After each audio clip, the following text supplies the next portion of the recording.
saat ini berusia 14 tahun. Kemudian status keluarga, dia merupakan anak kandung dari 4 bersaudara dan merupakan anak bungsu. MF ini dirujuk oleh guru BK langsung, dikarenakan MF ini pernah terlibat perkelahian dengan teman sekelasnya, yang mana MF ini menerjang teman sekelasnya. Karena itu, guru BK merekomendasikan saya untuk menjadikan MF sebagai subjek. Sedangkan layanan yang sudah diberikan kepada MF ini, sejauh ini belum ada layanan yang diberikan dari BK kepada MF. Baru hanya mediasi karena ketika dia pernah bertengkar dengan temannya tersebut. Kemudian aspek kekuatan yang dimiliki oleh MF ini untuk prestasi belajar, MF ini prestasinya cukup rata-rata.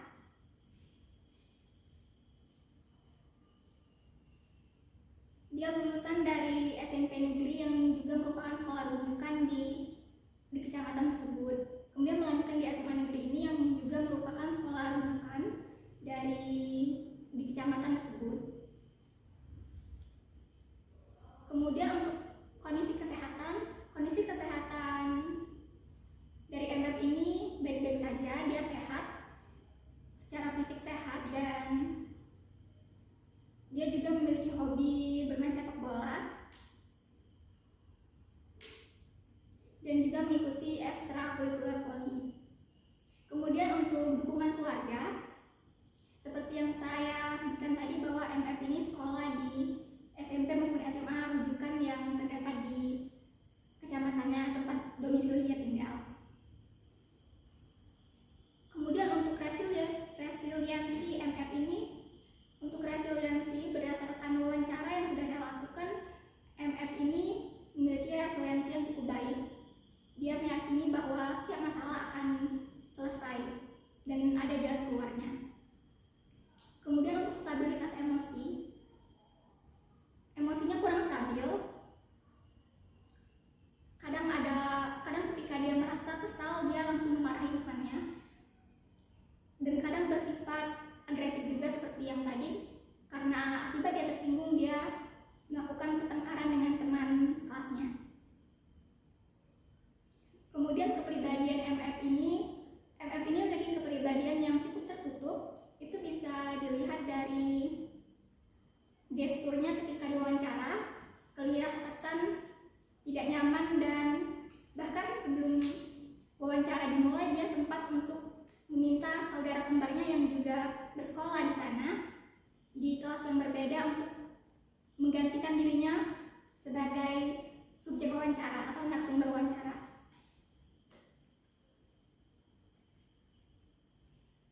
Dia juga berbeda tertutup itu bisa dilihat dari ia yang tidak terlalu bergaul di kelasnya. Karena itu menurut teman-teman sekelasnya, dia ini ketika ada jam kosong biasanya pergi ke kelas teman-temannya yang lain dari SMP-nya, dan jarang bergaul di dalam kelas dan tidak terlalu memiliki teman di dalam kelasnya.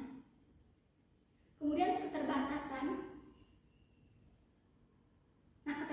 MF ini, karena MF ini memiliki kepribadian yang tertutup, dia jadi tidak memiliki teman di dalam kelas, dan teman-teman di kelasnya agak kurang menyukai MF ini.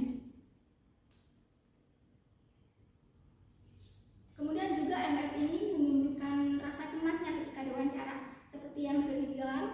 Nah, bahasa tubuh yang terlihat itu bisa dari ekspresi wajahnya yang terlihat tidak nyaman, kemudian juga tatapan matanya yang terlihat berlari-larian ketika diwawancara. Tangannya juga bergerak-gerak tidak nyaman.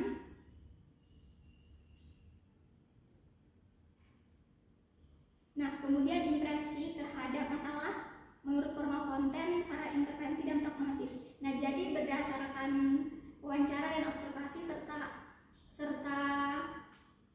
angket yang sudah saya sebarkan, didapati hasil bahwa MF ini kurang bisa mengontrol dirinya.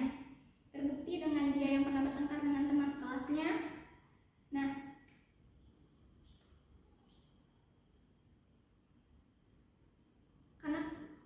tentang diri sendiri. Kontrol diri adalah kemampuan untuk menahan diri dari perbuatan yang tidak sesuai, dan MF tidak menunjukkan hal itu. Nah, kemudian dari hasil angket juga didapati dari total poin 140 dia mendapat total 90, yang mana itu masuk kategori sedang. Dan karena kategori itu masih belum tinggi dan masih bisa ditingkatkan lagi, jadi saran intervensi yang saya lakukan untuk membantu penyelesaian masalah dari MF ini adalah menggunakan pendekatan CBT yang bisa dilakukan secara individual maupun kelompok. CBT ini seperti namanya Cognitive Behavioral Therapy, yang mana terapi untuk memperbaiki kognitif dan perilakunya. Nah, agar CBT ini dapat berjalan dengan efektif, maka dibutuhkan konsisten dari MF itu sendiri. Nah, sampai di sini apakah teman-teman sekalian ada pertanyaan? Ya, silakan. Izin bertanya, tadi itu disebutkan bahwa teman-teman MF ini tidak menyukai MF. Nah, mendapatkan hal tersebut dari mana?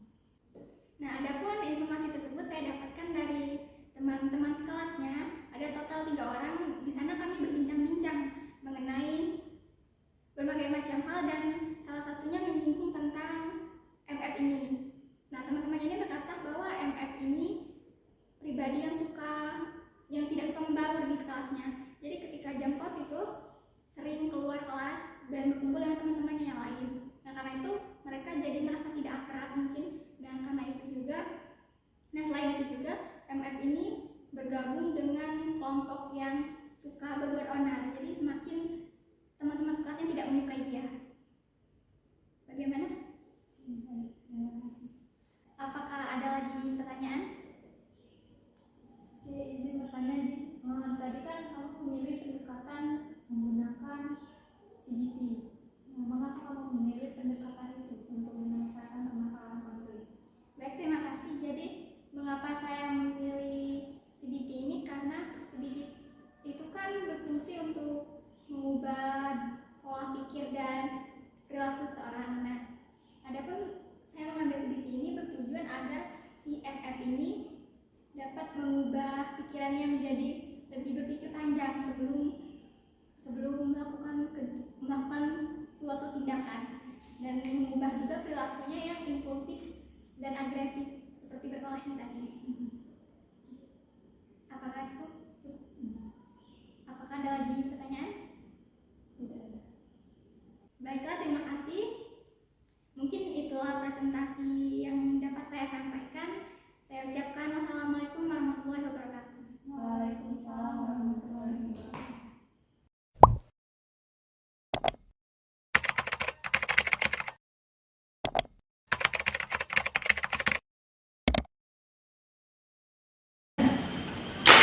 Assalamualaikum warahmatullahi wabarakatuh.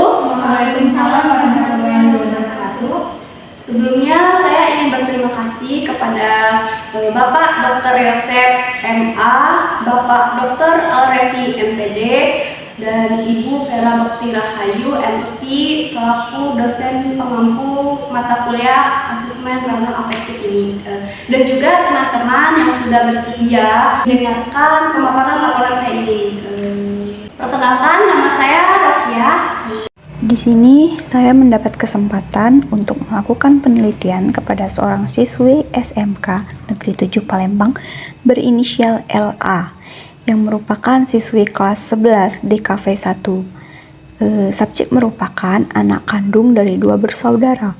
Orang tua subjek bekerja, yaitu ibunya itu bekerja sebagai buruh pabrik, sedangkan sang ayah bekerja sebagai wira swasta.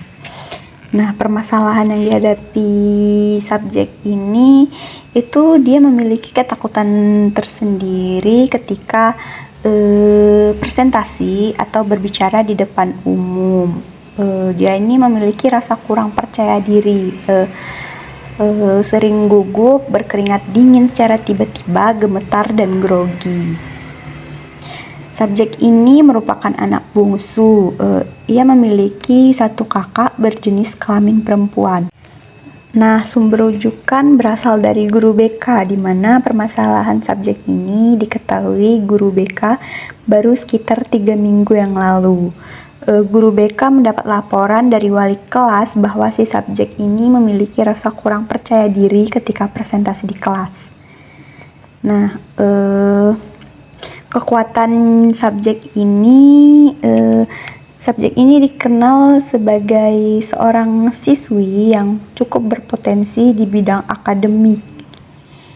Namun subjek ini termasuk seorang pribadi yang introvert baik di lingkungan sekolah dan lingkungan pertemanannya. Sedangkan dalam keluarganya, subjek ini merupakan sosok yang cerewet dan banyak bicara.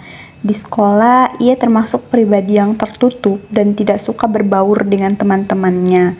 Nah, dia tuh lebih nyaman menyendiri di kelas. Untuk dukungan keluarga, menurut pengakuan subjek, keluarganya ini selalu mendukung apapun hal yang menyangkut pendidikannya. Pada realisasi subjek, pernah mencoba untuk bersikap percaya diri, namun setiap memulai presentasi, si subjek ini kesulitan untuk menjabarkan materi dan hal yang ingin disampaikan. Sedangkan pada stabilitas emosi, subjek ini kurang baik karena ia memiliki perasaan takut atau gemetar di saat berbicara di hadapan orang banyak yang berdampak pada kepercayaan diri subjek. Keterbatasannya itu, subjek ini dikenal sangat pendiam dan sulit berbaur. Nah, terus untuk kondisi kesehatannya, subjek ini memiliki keluhan mah akut. Selanjutnya untuk prognosis, di mana pada aspek positif si subjek ini memiliki kepribadian sopan dan ramah. Subjek ini juga memiliki potensi di bidang akademik dan si subjek memiliki keinginan untuk bangkit dan keluar dari zona nyaman tersebut. Sedangkan pada aspek negatif, subjek ini merupakan pribadi yang tertutup dan pemalu. Subjek sulit berbaur dan subjek ini sulit mengontrol sikap gugup dan groginya. Sedangkan untuk saran intervensi yang dapat dilakukan guru BK yaitu mengadakan layanan bimbingan kelompok, di mana nantinya si subjek ini secara perlahan akan berani mengutarakan pendapatnya. Selanjutnya, mungkin guru BK juga dapat melakukan konseling individual kepada si subjek ini dengan menggunakan pendekatan SFBC atau Solution Focused Brief Counseling, memakai teknik Miracle Question. Mungkin itu saja pemaparan materi dari saya. Apakah ada teman yang ingin bertanya? Silahkan. Oke, ya. Jadi izin bertanya, tadi kan dilakukan observasi, terus juga wawancara dan angket, apakah dilakukan juga? Iya. Apakah nilainya menunjukkan nilai tinggi dalam hal kepercayaan diri? Tingkat kepercayaan dirinya berada di kategori sedang. Oke, sedang. Berarti emang perlu ditingkatkan ya? Iya. Terus juga untuk pendekatan, kira-kira pendekatan yang sudah dilakukan dengan subjeknya itu berapa lama? Terus apakah ada hambatan dalam penelitian ini? Pendekatan saya lakukan hanya 1 hari, dan hambatannya itu si konseling ini kan dia tuh kayak pemalu gitu, jadi pas waktu dijawab tuh si konseling ini kan pemalu ya, jadi dia tuh sewaktu ditanya gitu jawabnya tuh kayak sikat-sikat doang, nggak terlalu terbuka kalau ditanya seperti itu. Mungkin ini dipengaruhi karena pendekatan yang dilakukan hanya 1 hari jadi ya.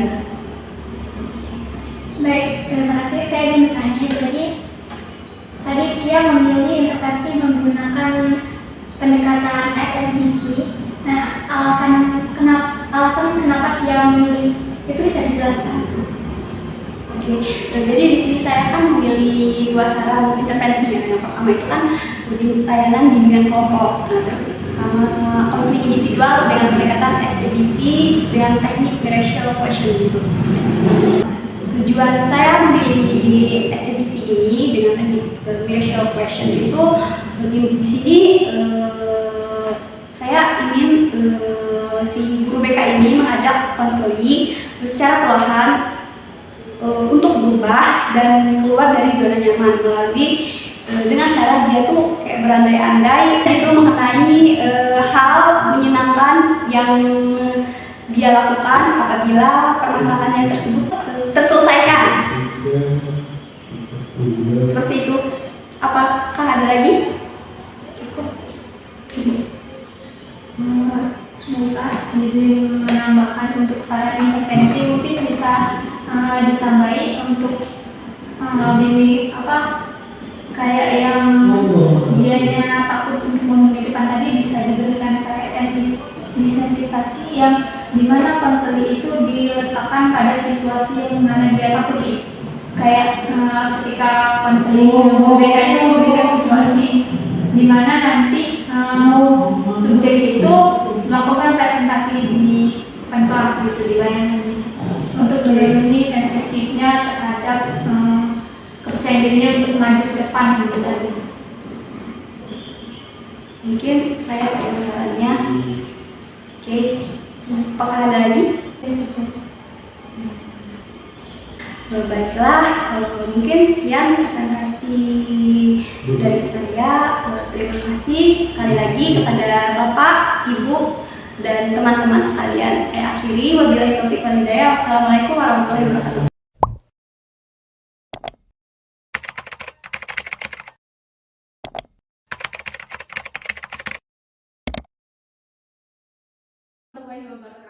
Waalaikumsalam warahmatullahi wabarakatuh. Wah, selamat siang semuanya. Siang. Sebelumnya yang terhormat kepada dosen pengampu pada mata kuliah asesmen keadaan efektif yakni Bapak Dr. Yosef MA, Bapak Dr. Al-Refi MPD, dan Ibu Vera Bekti Rahayu MPSI yang telah memberikan saya kesempatan untuk memaparkan hasil observasi, wawancara, dan juga angket yang telah saya lakukan sebagai pemenuhan tugas pada mata kuliah asesmen keadaan efektif. Baiklah, terima kasih juga kepada teman-teman saya yang telah bersedia untuk menjadi anggota dalam presentasi ini. Kemudian selanjutnya langsung saja. Jadi dalam pemenuhan tugas akhir asesmen keadaan efektif ini saya mengambil subjek yakni dengan inisial MI. Ia ini merupakan anak pada kelas jenjang SMA kelas 10-7 lebih tepatnya di SMA Negeri 1 Tanjung Batu atau yang sekarang disebut dengan UPT SMA Negeri 3 Ogan Ilir. Terus juga untuk status di keluarga, ia ini merupakan anak kandung dari 3 bersaudara. Ia merupakan anak pertama, adiknya yang kedua yaitu berjenis kelamin perempuan dengan usia 11 tahun dan adik yang keduanya yaitu berjenis kelamin laki-laki dengan usia 2 tahun. Terus juga informasi sedikit mengenai MI ini memiliki hobi menggambar. Untuk kepribadiannya menurutnya yaitu introvert. Oke, baiklah, untuk informasi alih tangan kasus saya mendapatkan subjek ini melalui rekomendasi dari guru BK. Guru BK menyarankan untuk saya dan teman saya yang lainnya juga untuk masuk ke kelas, berpura-pura akan melakukan penelitian guna mendapatkan hasil wawancara dan juga angka yang valid mengenai MI. Jadi saya memasuki ruang kelas 10-7. Setelah itu saya menyampaikan bahwa saya sedang melakukan sebuah penelitian untuk memenuhi tugas mata kuliah. Terus juga saya itu menyampaikan bahwa mereka adalah sampelnya dengan populasi yakni anak kelas 10 SMA Negeri 1 Tanjung Batu, dan untuk hari itu saya akan melakukan observasi dulu dengan anak kelas 10-7. Setelah itu saya mengecek dari nomor absen untuk mendapatkan siswa yang saya butuhkan sebagai perwakilan untuk dokumentasi dalam tugas saya. Nah, di situ saya mengecek absen memilih 2 subjek, yang pertama yaitu laki-laki MI ini, yang kedua yaitu MD perempuan. Mengapa saya melakukan itu? Hal itu dilakukan guna mendapatkan hasil wawancara dan juga angket yang sejujur-jujurnya. Karena apabila saya langsung kepada MI, maka ditakutkan nantinya MI akan merasa bahwa dirinya lah yang saya amati. Oke, baiklah, untuk kelebihan yang dimiliki oleh MI ini berdasarkan data diri siswa yang ada di BK, saya itu mendapatkan bahwa MI ini pernah menjadi ketua OSIS di sekolahnya terdahulu, yakni di SMP pada tahun 2022-2023. Lalu ia ini pernah menjadi juara 2 dalam Olimpiade Bahasa Indonesia yang dilakukan di universitas. Dapati bahwa dia ini tidak menyukai mata pelajaran matematika. Mata pelajaran yang dia sukai adalah bahasa Inggris, PPKN, dan juga IPA. Lalu juga ayahnya ini bekerja sebagai seorang pandai besi dengan ibunya sebagai ibu rumah tangga. Untuk pendidikan akhir, kedua orang tuanya adalah sekolah dasar. Lalu setelah itu saya melakukan wawancaranya ini saya ambil mengenai konsep diri, karena di awal tadi guru BK itu mengkhawatirkan adanya perilaku menyimpang atau dorongan perilaku menyimpang yang dilakukan oleh MI disebabkan karena pernah ketahuan membawa libang tadi. Lalu saya mencari pedoman wawancara mengenai konsep diri dan saya mendapatkannya melalui skripsi yang ada di internet. Skripsi tersebut saya lampirkan di dalam dokumen saya dan bisa dilihat di daftar referensi. Terus untuk isi dari wawancara konsep diri tersebut memiliki 6 aspek, yaitu fisik, psikis, akademik, keluarga, agama, dan juga kemampuan. Jadi itu merupakan domain-domain yang ada dalam wawancaranya. Wawancara dilakukan di ruang perpustakaan selama kurang lebih 7-8 menit. Terus juga di dalam hasil wawancara tersebut saya menemui bahwa dia ini memiliki konsep diri yang baik. Konsep diri akan fisik, psikis maupun keluarganya juga baik. Namun dia bercerita bahwa dia itu sebenarnya tidak ingin bersekolah di sekolah tersebut karena menurutnya sekolah tersebut masih tabu akan hal-hal lain kayak yang maksudnya tadi membawa libang tadi, skincare. Menurutnya sekolah tersebut masih tabu. Dia memilih sekolah tersebut bukan karena pilihannya, melainkan orang tuanya sebagai alasan orang tuanya itu ingin bersama dengan anaknya. Oke, yang selanjutnya dia itu memiliki tujuan, dia ingin masuk ke perguruan tinggi. Jadi menurut saya untuk ukuran anak kelas 10 yang masih baru, terus juga belum memiliki peminatan karena mereka menggunakan kurikulum merdeka, MI ini sudah memiliki konsep diri yang baik. Nah, setelah proses wawancara, terus kami berbincang-bincang selama kurang lebih 2 jam sampai akhir jam sekolah. Nah, di sana saya mendapati bahwa alasan dia membawa libang tersebut karena ingin mengikuti ekstra kurikuler paskibra, yaitu ingin merawat wajahnya. Oh ya, terus di dalam proses wawancara tadi ditemui bahwa ketika saya ingin meletakkan handphone untuk melakukan video, dia itu menolak karena menurutnya wajahnya kayak kusam gitu di kamera. Jadi saya meminta bisakah divideokan dari belakang pundaknya. Sebab ada nanti di lampiran bisa dilihat bahwa video wawancara diambil dari belakang pundak. Terus diceritakan bahwa dia itu pernah dirazia membawa libang. Nah, sebenarnya yang dia bawa itu adalah lip serum karena menurutnya di dirinya itu ada garisan hitam di ujung-ujungnya. Gitu. Terus juga untuk yang perkelahian yang baru-baru ini terjadi dengan teman kelasnya, hal itu terjadi karena dia itu ingin menagih uang kas. Padahal dia bukan bendahara, namun dia itu ingin menagih uang kas kepada laki-laki inisialnya MF. Dia itu menagih uang kas lalu tidak membayar, sehingga dia bilang bahwa MF ini ialah bisa dikatakan bujang buntu. Nah, karena itu dia itu kayak MF tadi tersulut emosi sehingga menerajangkan MI. Terus MI kan tidak terima di keterangan seperti itu, lalu dia menarik baju si MF sehingga baju MF tersebut sobek di sini panjang katanya. Terus juga karena hal itu dia juga sudah menandatangani materai apabila terjadi lagi hal tersebut maka ia akan dikeluarkan dari sekolah. Padahal hal itu sudah diintervensi oleh guru BK, dia juga sudah memahami bahwa dirinya itu harus menahan emosinya. Terus untuk yang dikhawatirkan oleh guru BK mengenai perilaku menyimpang itu yang guru BK masih menjadi PR karena belum sempat ditindaklanjuti. Dalam angket saya menggunakan angket mengenai konsep diri. Saya itu perlu mengetahui apakah benar konsep dirinya ini baik atau sebagainya, apakah terdapat penyimpangan antara wawancara dan juga hasil angket. Untuk hasil angket saya itu menggunakan angket existing. Jadi untuk skor yang didapati oleh MI pada angket tersebut, ia mendapatkan skor 120, yang mana ini masuk ke kategori tinggi, yang artinya MI memiliki konsep diri yang tinggi. Terus untuk hal lainnya saya itu mengaitkan dengan teori masculinity, toxic masculinity. Hal ini berpengaruh karena anggapan orang-orang terhadap dia itu membuat dia itu sensitif terhadap orang lain. Dia menganggap bahwa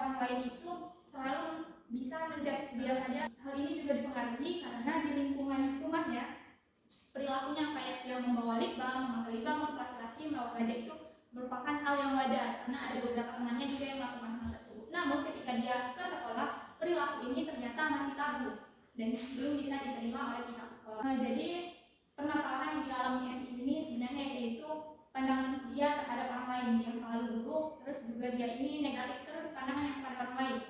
Padahal belum tentu apa yang dia pikirkan itu dipikirkan oleh orang lain. Oke, berdasarkan dari permasalahan tersebut, untuk saran intervensi yang bisa saya berikan, yakni Guru BK bisa memberikan konseling individual dengan pendekatan kognitif behavior therapy atau CBT. Kenapa saya menggunakan pendekatan ini? Karena di sini yang ingin dirubah ialah perilaku dia dan anggapan dia terhadap orang lain. Kayak perilaku dia membawa lip balm, terus anggapan dia kepada orang lain yang selalu negatif atau kayak dia tuh menganggap bahwa orang lain pasti akan mengatai dia. Padahal itu belum tentu benar terjadi. Oke, dari situ saya menggunakan pendekatan CBT tadi untuk mengubah perilakunya, untuk menyadarkan dia bahwa perilaku yang dia lakukan itu mungkin diterima di lingkungan yang lain, namun tidak di lingkungan yang sekarang. Oleh sebab itu, MI harus bisa beradaptasi dengan lingkungannya yang sekarang, lingkungan sekolah yang saat ini. Oleh sebab itu, saya menggunakan pendekatan CBT. Oke, itu saja pemaparan materi dari saya. Apabila ada yang ingin ditanyakan, boleh silakan. Ya, silakan. Apakah dalam bidang akademik si subjek ini tidak memiliki permasalahan? Oke, dalam bidang akademik ya. Untuk dalam bidang akademik berdasarkan hasil observasi dia ini mendapati peringkat 11 di sekolahnya. Namun menurut saya itu merupakan peringkat yang cukup tinggi ya, karena baiklah itu saja pemaparan materi dari saya. Kepada teman-teman yang ingin bertanya, dipersilakan. Silakan Pak. Jadi tadi Natalia menyebutkan bahwa si MI ini memiliki pemikiran bahwa orang-orang itu mudah menjadi jahat. Nah, dari pemikiran itu apakah itu berdampak pada sosial si MI ini? Untuk dampak secara sosial itu ada. Yang tadi dia itu kayak pertemanannya itu sedikit. Untuk teman laki-laki ini juga hampir tidak punya, dia mempunyai teman perempuan di sekolah tersebut. Jadi dia pernah bergaul dengan laki-laki. Iya. Apakah ada pertanyaan? Oke, silakan. Mungkin apakah ada observasi lain yang belum kita jelaskan? Mungkin tadi saya lupa ya, untuk observasi lainnya itu ada dari observasi media sosial. Nah, yang mempunyai 10.000 followers. Bisa dibayangkan bila 10.000 followers berarti orang-orang yang berinteraksi dengan dia itu bukan hanya dari lingkungannya saja, tapi dari lingkungan yang lebih luas. Dan lingkungan yang lebih luas itu mungkin mempunyai lifestyle yang berbeda-beda. Terus juga dilihat dari postingan-postingannya, dia ini normal, tidak menunjukkan bahwa gayanya itu kayak perempuan, tidak. Untuk hal lainnya